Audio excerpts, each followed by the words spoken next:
Let me tell you how I got into healthcare.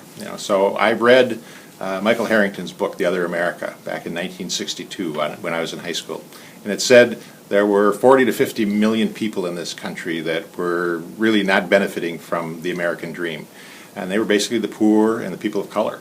And that really struck me, and when I read that book, and then I realized over the next several years that John Kennedy also had read that book, and he developed this war on poverty. Well, he started it, and Lyndon Johnson carried it on, and that it was making a huge difference in communities, particularly communities of color. And that resonated with me because where I grew up, we didn't have any people of color, and I was really interested in what was going on throughout the states, and seeing the changes that were made, and knowing that this world was much bigger than what I was seeing in my little hometown. So that sort of started when I was 8 years old. My dad took me to a Green Bay Packer game, and that's when I saw the first African American in my life, and his name was Bobby Mann. He was a running back for the Green Bay Packers. First African American I'd ever seen. And I asked my dad about that as we were walking home, and he said, yeah, he can only come into town during the football season, and he then needs to leave when the season is done. And he can't live in town, he has to live on the outskirts of town. And I reflected to my dad, that doesn't seem fair. And my dad said, no, that isn't fair. So I'm hoping that your generation actually does something about that. So that was sort of a seminal point where I had to really think about, oh, there's some expectations that my generation maybe can do something to make things better for a lot of people. So that was certainly one particular incident. But certainly as I became Commissioner of Health, and we started asking folks around the state what creates health, and recognizing that many populations, particularly of color and American Indians, are not benefiting from all of the benefits of the state, it really became clear that we needed to really address health equity in a really proactive way. Just looking at the data, looking at the pain that people are under, looking at the situations that people don't really have any opportunities to be healthy. They're in situations where they're really refrained from benefiting from all of the things in our state. We've been working with, even before I became health commissioner, we were really working with communities about how to create health and how to deal with disparities. But becoming the health commissioner gave me a platform to really take it to a different level and get some visibility on this issue. So we developed the Advancing Health Equity Report, which identified the fact that disparities are a huge problem in this state, and that they're really not about access to medical care and personal choices. It's really about the socio-political climate, the socioeconomic climate that people are in. So we said, if we're going to really be a healthy state, we've got the best medical care system in the country. We really overall are a very healthy state on average, but we have these huge disparities that and as our population is changing, unless we really address those disparities, we'll not be able to maintain our status as a healthy state. So in order to do that, we have to deal with health equity.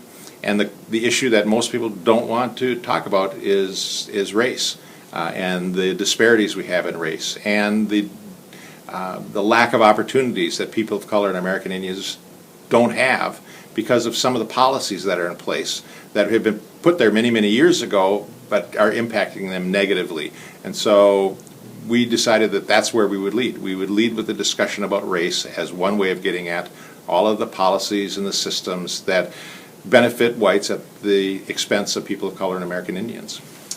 Well, certainly when we were looking at the Central Corridor light rail, they did not pay attention to the people in the middle of that line, particularly people of color in the middle of the line, low-income folks, where there are no stops. And really to see the community come forward and say, we're being disadvantaged by that policy that says you have to move people as rapidly as possible. You're paying attention to only one criterion. That's the efficiency of it. You're not paying attention to the population needs. And so with their advocacy and their organizing and their really creating a movement, they were able to get 3 stops. Not only that, they actually changed federal policy on how to evaluate transportation, things like the Central Corridor light rail. It really reflected that it's the power of communities coming together to address policies that really disadvantage some. Income is a huge issue. So we developed a report on income and health. And from our studies, it really showed that if you increase somebody's income from the lowest 20% up into the next category, you actually could increase their life expectancy by about 3.5 years. That little bit of investment at the low income level is really, really important for health. That it says that we have to take an approach that is broader than what we traditionally have done in the health department. So we're taking now at the health department a health on all policies approach, where we really say we need to partner with transportation and housing and economic development and corrections as a team to create the conditions in which people can be healthy, but do it with a health lens. How does it actually improve health? And with a health equity lens, how does it reduce disparities and how does it advance health equity?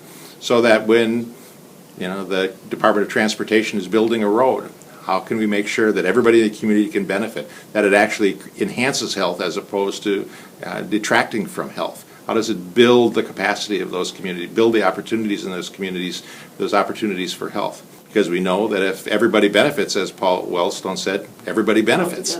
And we know from the data that if we can reduce the income inequality, everybody's going to get healthier, even the people at the top. So if DEED and economic development looks at economic development through that equity lens and that disparity lens, I think we're going to have a really healthier state. And it'll be because everybody's doing it together. And a lot of it's personal stories of things that I've learned or where I am and what I'm learning from a conference that I'm going at and some of my reflections on that. And I recognize that when I tell a story that reflects about something I'm doing, people often open up and are willing to share a little bit about what they're doing, or they reflect on the same kind of thing from a little different angle. You need to be open, a little vulnerable to sharing a little bit about your personal story, and people will share back.